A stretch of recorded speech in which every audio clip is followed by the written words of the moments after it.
नमस्कार, मी जयश्री स्वागत करते आपल्या यूट्यूब चॅनलवरती स्टिच बाय जयश्री शिंदे। मैत्रिणींनो, आज मी तुम्हाला 36 छातीचे कटोरी ब्लाउज कसे कट करायचे ते दाखवणार आहे। पण त्याआधी जर तुम्ही आपल्या चॅनलवर नवीन असाल आणि चॅनलवर सबस्क्राइब केलेलं नसेल तर चॅनलला सबस्क्राइब करा, व्हिडिओला लाईक करा आणि व्हिडिओ आवडल्यास तुमच्या मित्रमैत्रिणींना शेअर करा।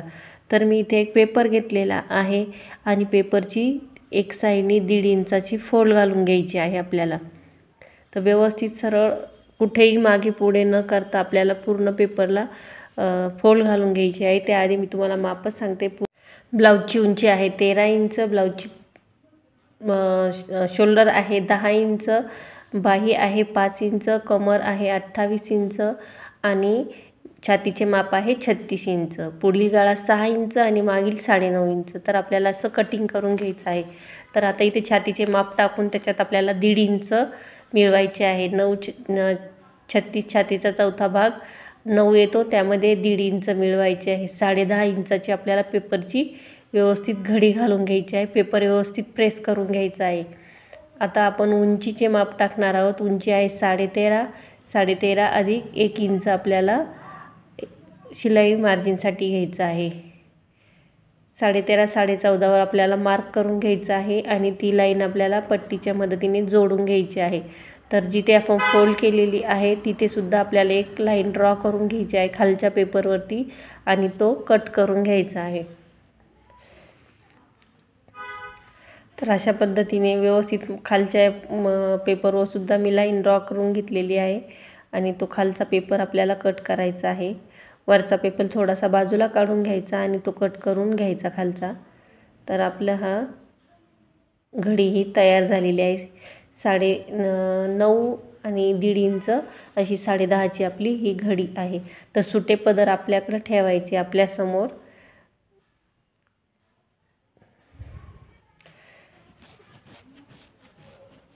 तर सुटे पदर आपल्या साईडला ठेवायचे आणि बंद घडी समोर ठेवायची। आता शोल्डरचं माप टाकून घ्यायचं आहे आपल्याला।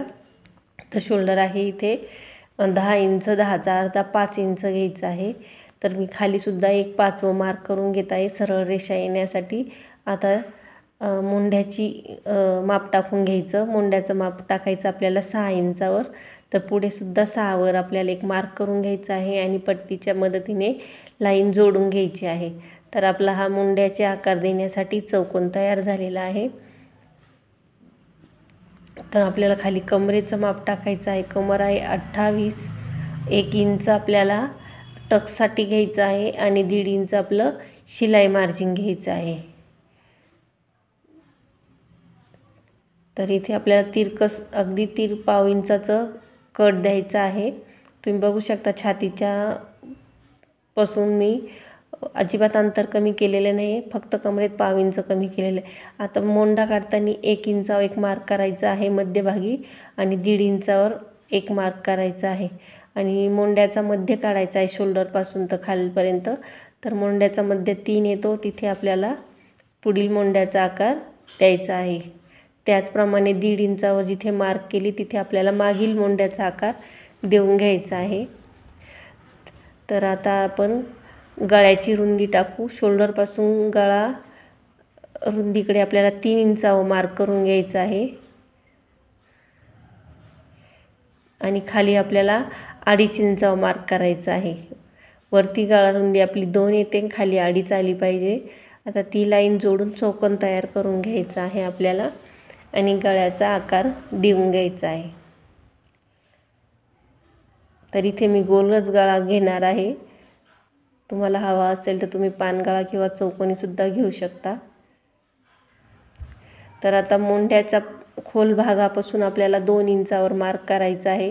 व्हिडिओमध्ये दाखवल्यासारखी तुम्हाला प्रोसेस करायची आहे आणि खालून आपल्याला 2.5 इंच उंचीपासून वरती आपल्याला 2.5 इंचावर मार्क करायचा आहे दोन्ही साईडनी आणि ती लाईन आपल्याला जोडून घ्यायची आहे।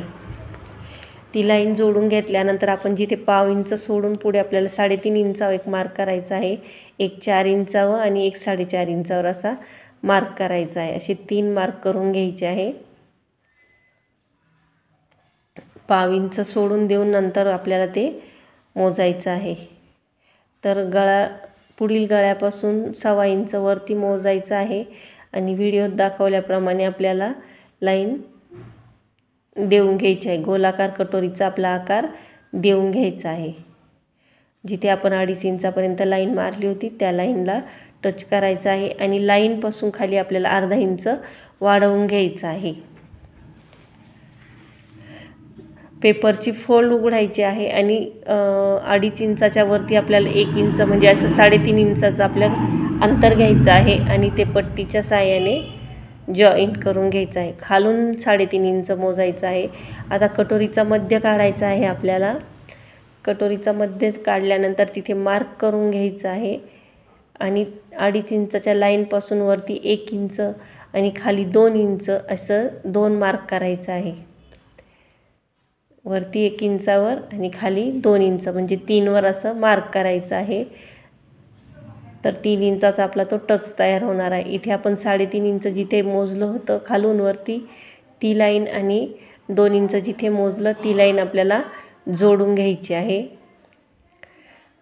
तर इथे अर्धा इंच वाढवून घेतलेला होतं मी 2.5 इंचाच्या लाईन पासून खाली। तर आता आपल्याला हा पेपर कट करून घ्यायचा आहे। तर कटिंग कसं करायचं ते पण मी तुम्हाला दाखवते। तर 1.5 इंच जिथे आपलं कमरेचं माप आपण सोडलं होतं तिथे आपल्याला सुरुवात करायची आहे आणि सगळ्यात आधी मागील भाग कापून घ्यायचा आहे, मागील मुंड्याचा। तर आता आपण पुढील सर्व पेपरचं कटिंग करून घेऊ। तर अशा प्रकारे कटोरीचा सुद्धा आपल्याला आकार कट करून घ्यायचा आहे।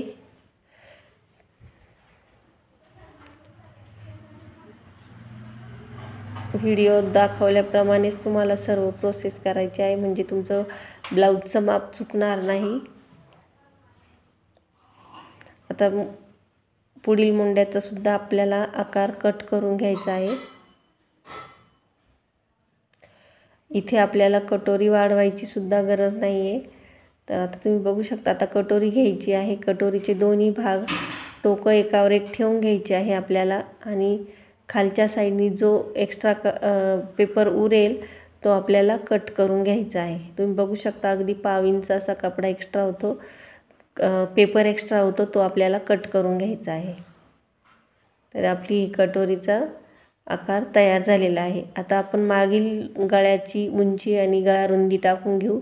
तर शोल्डरपासून पुढे 3 इंच वर एक मार्क करायचा आहे आणि गळ्याच्या रुंदीला उंचीला खालून 3 इंच घ्यायचं आहे आणि आता गळ्याची उंची टाकून घ्यायची आहे। गळा आहे 9.5 तर 10 वर आपल्याला मार्क करून घ्यायचा आहे आणि चौकोन तयार करून गळ्याचा आकार देऊन घ्यायचा आहे।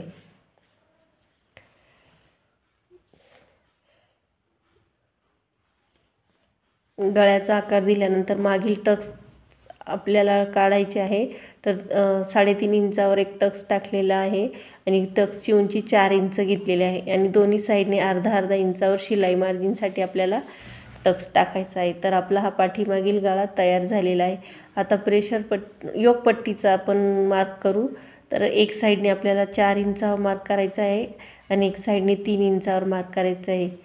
तर आधी 3 इंचाचे दोन्ही मार्क जोडून घ्यायचे आहे आणि छातीचं माप टाकून आपल्याला योकपट्टी शिलाई मार्जिनसहित कट करायची आहे। तर इथे 10.5ची योकपट्टी काढलेली आहे आणि आता योकपट्टीला आकार द्यायचा आहे। योकपट्टी एक साईडने 3 इंच आणि एक साईडने 4 इंच, पुढच्या साईडने 4 इंच ठेवायची असते आणि पाठीमागच्या साईडने 3 इंच। तर व्हिडिओमध्ये दाखवल्याप्रमाणेच तुम्हाला सर्व प्रोसेस करायची आहे। अशा पद्धतीने जर तुम्ही ब्लाऊज कट केले तर तुमचे ब्लाऊज अजिबात चुकणार नाही आणि तुम्हाला कटोरीसुद्धा मोठी करायची गरज पडणार नाही। तर बाही कटिंगचा व्हिडिओ मी आपल्या चॅनलवर टाकलेला आहे। तुम्ही जर तो बघितला नसेल तर तो तुम्ही प्लीज बघून घ्या आणि व्हिडिओ पूर्ण बघितल्याबद्दल धन्यवाद।